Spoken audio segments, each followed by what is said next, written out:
ตาลไม่เฮียนี่มีการเล่าลือมาว่าอันมีผีเค็ดเนาะมองนี่เนาะมีผีเค็ดเนื่องจากว่าดิจิพอเซลนี่ได้เดินทางมาแล้วครั้งหนึ่งเนาะอันพุ่นเนาะอยู่เบื้องลุ่มพุ่นเนาะดิจิพอเซลได้เดินทางมาอันจับปลาอยู่เบื้องลุ่มเข้าสมัย4-5 ปีหลังเนาะทักทายสุขุสุขตอนนี้ก็มาพบกับดิจิพอเซลเซนเก่าเซนเคยตอนนี้ดิจิพอเซลได้เดินทางมาที่ตาลไม่เฮียอยู่ที่บ้านโพเข็มเมืองเรางามแขวงสารวัตรเนาะตอนนี้ดิจิพอเซลได้เดินทางมาคนเดียวแต่ว่าตอนนี้อันมีคนตามมานำหลังก็เลยมาเห็นเขาตึกแหอยู่เนาะตอนนี้เนาะเขาตึกแหเนื่องจากว่ามีนำต้นตาดกระสูงอยู่เนาะตาลไม่เฮียนี่มีการเล่าลือมาว่าอันมีผีเค็ดเนาะมองนี่เนาะมีผีเค็ดเนื่องจากว่าดิจิพอเซลนี่ได้เดินทางมาแล้วครั้งหนึ่งเนาะอันพุ่นเนาะอยู่เบื้องลุ่มพุ่นเนาะดิจิพอเซลได้เดินทางมาอันจับปลาอยู่เบื้องลุ่มเข้าสมัย4-5 ปีหลังเนาะแต่ว่าตอนนี้ดิจิพอเซลก็ได้งานถึงมาในบอลเครื่องเนาะบอลนำต้นตาดสูงเนาะตอนนี้ดิจิพอเซลที่ว่ามาอันขึ้นมาเป็นครั้งแรกเลยเนาะแต่ก่อนก็เคยมาอยู่แต่แถวลุ่มเนาะบ่ได้เคยขึ้นมาหอดเทิงเลยเนาะเห็นน้ำสวนสัตว์โอ้โหสวยงามหลายเนาะอยู่ที่บ้านโพเข็มเนาะอยู่ที่บ้านโพเข็มเมืองเรางามแขวงสารวัตรเนาะถ้าผู้ใดอยากเบิ่งก็มาเบิ่งมาส้มได้เนาะแต่ว่ามองนี่เขาซาลือกันว่าผีเค็ดเนาะถ้าผู้ใดบ่ย่านก็มาได้เนาะแต่ว่าอันพวกอันคนอื่นเขาก็จะย่านแต่ดิจิพอเซลนี่มาเบิ่งเนาะเนื่องจากว่าดิจิพอเซลจะมาถ่ายวิดีโอให้สุขุสุขคนได้เขามาเบิ่งน้ำกันเนาะจะได้ก็จะลืมเขามาเบิ่งเด้อสุขุสุขคนเพื่อเป็นกำลังใจให้ดิจิพอเซลเนาะนี่เนาะเบิ่งหินตีปีนมาเบิ่งหินตีฝุ่นปีนหินมาจักเท่าได้พักพี่น้อเพื่อสิมาหอดพี่น้อเดินทางมาเบิ่งเนาะโอ้โหสวยงามหลายเนาะธรรมศาสตร์แถวนี้เนาะ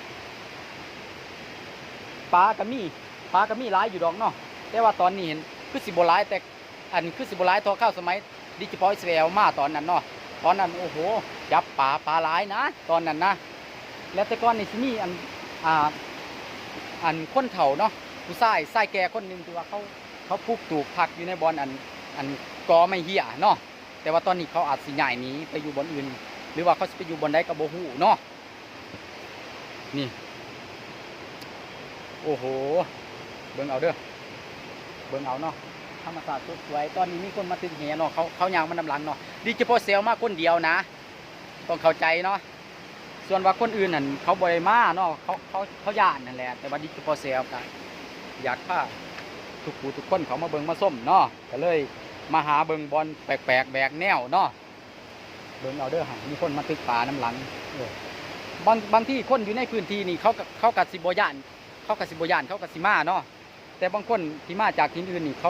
ขากับโบหูศิลปวัฒน์แนวใดนี่เขากับโบคอยกามากที่กันเนาะนี่เบิ่งเอาเนาะอันเขาว่ามีผีเค็ดได้เนาะมองนี่เขาว่ามีผีเค็ดนี่เบิ่งเอาที่มีป่าลอยเนาะนี่ถ้าตกเบ็ดก็สิได้อยู่ดอกเนาะสิได้อยู่น่าจะมีปลาใหญ่เห็นแล้วเนาะน้ำเลิกแน่นี่ก็บ่แน่ใจว่ามีแข่บ่หรือว่ามียังอันนี้ก็บ่ฮู้คือกันเนาะน้ำเลิกเนาะน้ำเลิกถ้าลงไปคนเดียวนี่ก็บางทีก็บ่กล้าได้เนาะบ่กล้าได้ลงไปคนเดียวน้ำเขียวขนาดนี้เนาะน้ำเลิกเนาะยันว่ามีขำมีอีหยังเนาะมีปลาใหญ่มีหยังเลยต้องมีปลาใหญ่นี่เนาะนี่เบิ่งเอาเด้อโอ้โหธรรมศาสตร์นาซึ้งส้มเนาะแถวนี้เนาะต้นกล้วยปลาก็มีหลายเนาะต้นกล้วยปลาอันมองง่ายๆคืออยู่มองนี่มันจะมีอันกอไม่เหี้ยหลายเนาะกอไม่เหี้ยคุณนอนอยู่เบื้องคุณกอไม่เหี้ยไม่อีหยังแหละเป็นผู้เนาะเป็นผู้ที่นำตกการมาแต่ผู้นะผู้นี่ก็บ่ฮู้ว่าซื้อผู้แนวใดเนาะน่าจะเป็นผู้วันผู้ไม่เหี้ยบ่ก็บ่แน่ใจคือกันเนาะเขาจึงเอิ้นว่าอันบอลเขาเอิ้นว่าอันหยังน้ำตกตาดนี้ไม่เหี้ยเขาเอิ้นน้ำตกตาดไม่เหี้ยสะบันสะเมืองแถวนี้เขาเอิ้นเนาะเบิ่งเอาเด้อนี่เบิ่งเอาโอ้โหสวยงามบ่อันคือน้ำตกตาดเนาะอยากย่างเขาไปเบิ่งใกล้ๆอยู่แต่ว่าอันคือว่าแล้วเนาะย่านมืนลงเนาะย่านโทรศัพท์ตกลงน้ำเนาะก็เลยบ่กล้าสิย่างพาไปเนาะเนี่ยแต่ว่าเงินพระราชหินมันหลายเนาะพระราชหินหลายเนาะโอ้โหตอนนี้ก็มี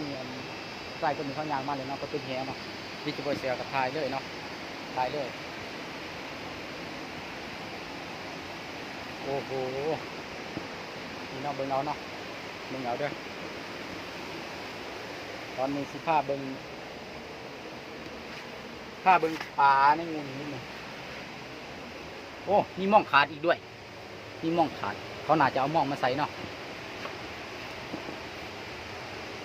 นี่เนาะมาซองเบิ่งปลาในหลือหินมันก็สิมีอันแหละปลาใหญ่เนาะเพราะว่าน้ำเลือกขนาดนี้มันก็น่าจะมีปลาใหญ่อย่างนั้นโอ้ห้อยก็ต้องมีแหละห้อยเนาะนี่น้องเบิ่งอันนี้โอ้โหหัวมันดอกนี้โอ้น่าจะเป็นหมากวายน่าจะเป็นหมากวายเนี่ยเลยนี่น่าจะเป็นหมากวายหมากวายที่เขาเอาไปหนึ่งกินนาเขาเอาไปหนึ่งกินต้มกินหันแม่นเลยนี่พวกวายเลยนี่โอ้คอยจะคือจังหวะบ่เคยเห็นนะนี่น่าจะเป็นหมากวายเนี่ยแม่นเลยนี่หมากวายที่เขาไปต้มกินหนึ่งกินนี่มันจะเป็นคือเข่าได้ทางในมันเนาะผู้ใดแน่เคยกินมันจะเป็นคือเข่าเนาะนี่มาเบิ่งน้ำกันเลยโอ้กระปูหินก็ต้องมีแล้วกระปูหินแถวนี้ก็ได้เนาะเนื่องจากว่ามันเป็นถ้ำนี่อ่ะตอนนี้อันเข้ากับคนตึงแฮเขาก็เมื่อไรยังเหลือแต่ดิจิทัลเซลคนเดียวเนาะเพราะดิจิทัลเซลได้เดินทางมาคนเดียวได้บ่ได้มาหลายคนได้ดิจิทัลเซลมาเก็บภาพเพื่อให้สุขุมคนได้เบิ่งเนาะนี่แหละเขาเอาเป็นหนึ่งกินพวกวายเนี่ยอะไรเคยกินอยู่นะเขาขายแบบนี้แหละเนาะโอ้โหสวยงามเลยเบิ่งเ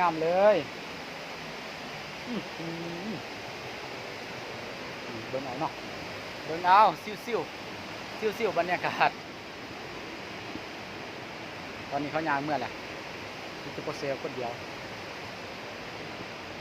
เนาะกะคอยคำลุงแรงแน่แหละเนาะดิจิทัลเซลก็มาแต่โดนแล้วมาเลาะเบิ่งสถานการณ์เนาะมาเบิ่งว่ามีปลาบ่แถวนี้เนาะ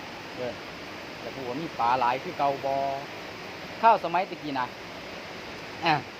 เขาสิมาจับปลา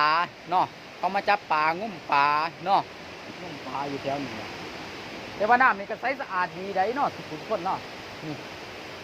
ลงมาลินนี่ก็โอ้ถ้าว่าหลายคนก็สิเป็นตะมวนอยู่ดอกแต่ว่าผู้เดียวนี่ก็น่ากลัวคือกันเลยเนาะน่ากลัวคือกันบ่กล้าได้ลงน้ำคนเดียวนี่เนาะน้ำเลิกขนาดนี้ แมนบ่แหละคือเขาเว้าหั่นแหละเนาะถ้าผู้ใดกล้ามากกับมาเนาะแต่ที่จะโปรเซลนี่สิพาไปเบิ่งหลายแหงหลายหนเลยเนาะบอลใดที่อัน F2 FC อยากเบิ่งพาไปเบิ่งเนาะบอลใดไปได้มันพาไปเนาะนี่เบิ่งเอาบริย่างขึ้นไปเด้อบริย่างขึ้นไปเบิ่งเอาแต่ไกลหรือเนาะนำต้นตาดกระสูงเติบมาแล้วคุณบอลนั้นเป็นอายเลยได้บอลนั้นเนาะเป็นอายคืออายอันคืออายหมอกคืออายยังเบิ่งเนี่ยนำโต๊ะลงมาเจ้าเทิงเป็นคืออายหมอกนี่เป็นคืออายหมอกเลยนะมองนั่นนะถ้าเขาไปเบิ่งจ่อนะแต่นี่บริจ่อเนาะ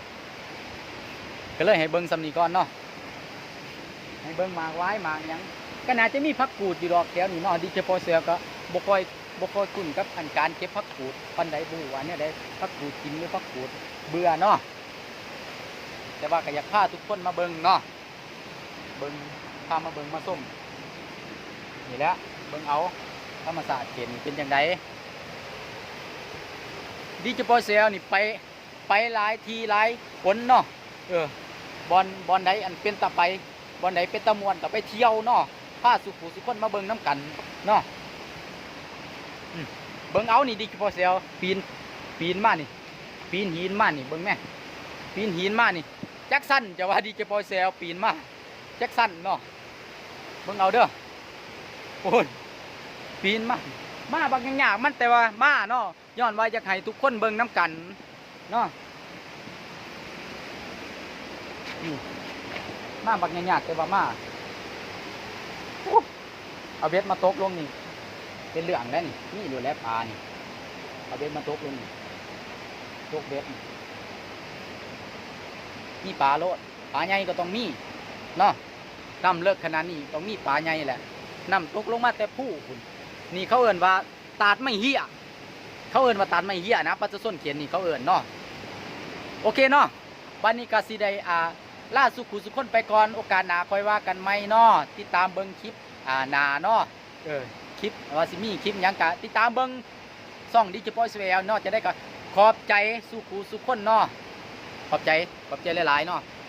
โอเคนะ